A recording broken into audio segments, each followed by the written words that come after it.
Hey, what's up everybody? I hope you're all doing excellent. Today I want to rewind the clock back to 1976 to talk about one of the all-time great films, Taxi Driver, directed by Martin Scorsese, starring Robert De Niro. So let's get this throwback review started.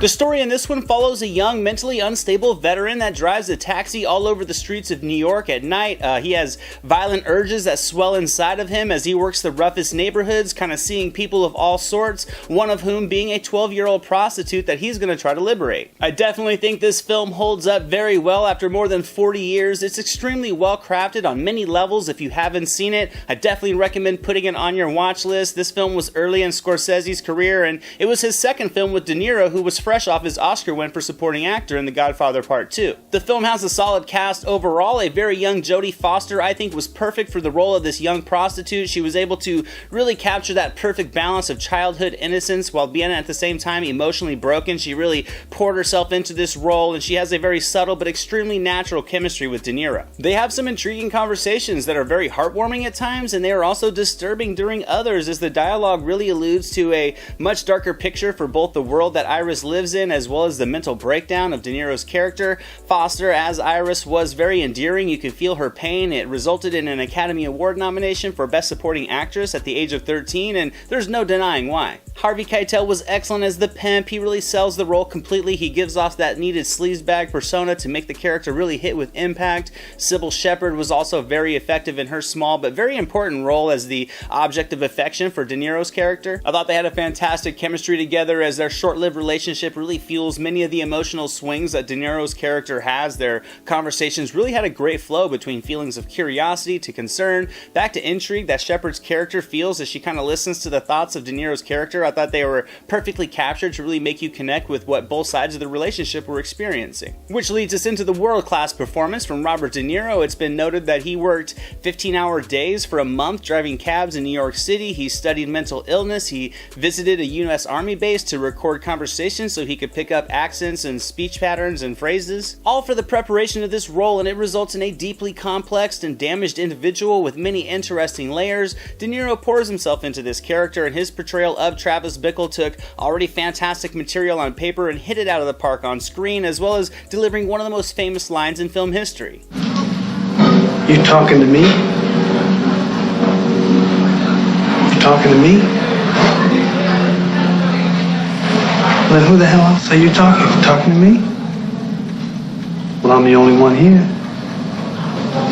This performance earned him a nomination at the Academy Awards for Best Actor in a Leading Role. This film was also nominated for Best Picture, but it lost the Oscar to Rocky, which I definitely think earned its trophy despite this film's quality overall. Rocky's an iconic film that just speaks for itself, and it's one of the all-time greats as well. This film earned 4 nominations that year, the 4th being for Best Music Original Score for the excellent work the legendary Bernard Herrmann did on this project. His score was very jazz-based, and it complemented the story extremely well in my opinion. He uses a lot of saxophone chords to accentuate the various tones in the story so effectively. It also really conveys the emotion of the main character so elegantly, and it really enriches the vibe of the settings overall. It elevates the tensions when it's needed, and I think it was the perfect score for the story. Herrmann sadly passed away not long after completing the score of this movie. He has some great films on his resume like Vertigo and Citizen Kane and Psycho and so many more, and I think Taxi Driver certainly is one of his best, as it adds really such an important element of depth to this movie. Paul Schrader's script is fantastic. It develops more than enough to build some riveting subject matter, but it also alludes to just enough to really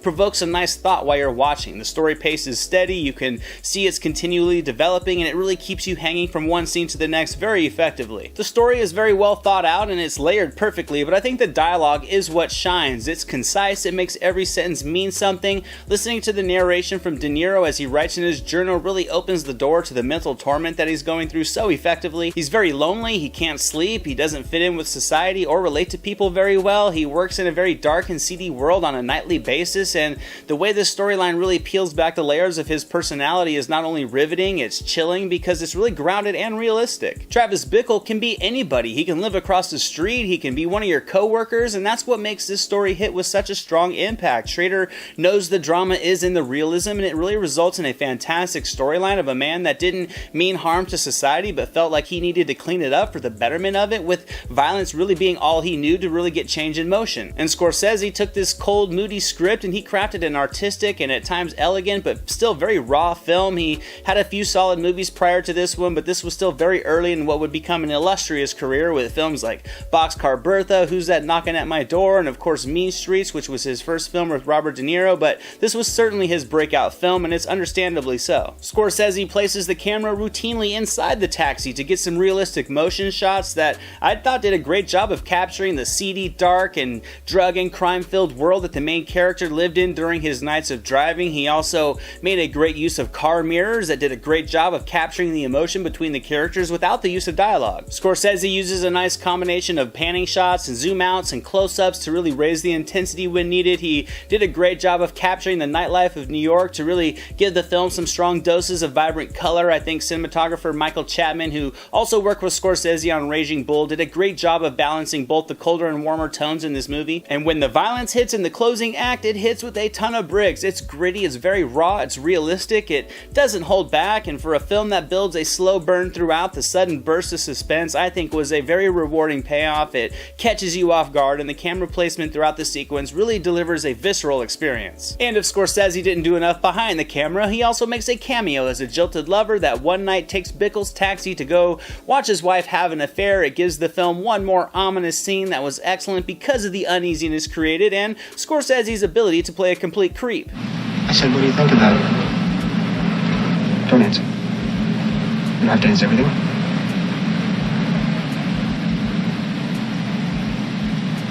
I'm gonna kill her. I'm gonna kill her with a .44 Magnum pistol. I have a .44 Magnum pistol. I'm gonna kill her with that gun. So overall, Taxi Driver gets 95% on the entertainment meter. I would have liked the main character explored a little bit more, but as it was, there's still more than enough foundation here to weave a tense, foreboding story. De Niro is chilling, Herman's score is amazing, and it all weaves together perfectly with a very calculating script. And those are my thoughts on Taxi Driver, guys. Let me know down in the comments below if you've seen this movie. What are your thoughts on it? What are some of your favorite Scorsese and De Niro films? I'd love to hear your guys' thoughts on it. Thanks for watching this throwback review, guys, and I'll catch you next time. I hope you guys enjoyed this video today. If you did, drop it a thumbs up, share it with your friends, leave a comment. If you haven't already, hit that subscribe button and the notification bell to catch all the new videos. All my social media links are down in the description below. You can visit our official website at silverscreenanalysis.com for all kinds of movie-related content. And I'm also proud to announce that our merchandise store is now open on TeePublic. Your best dressed days no longer have to be just weddings and first dates, so swing by there, get some merchandise, and look good all the time. And that's it for today, guys. Thank you so much for watching. I definitely appreciate it. I'm Anthony. This is the Silver Screen Analysis, and I'll see you at the movies.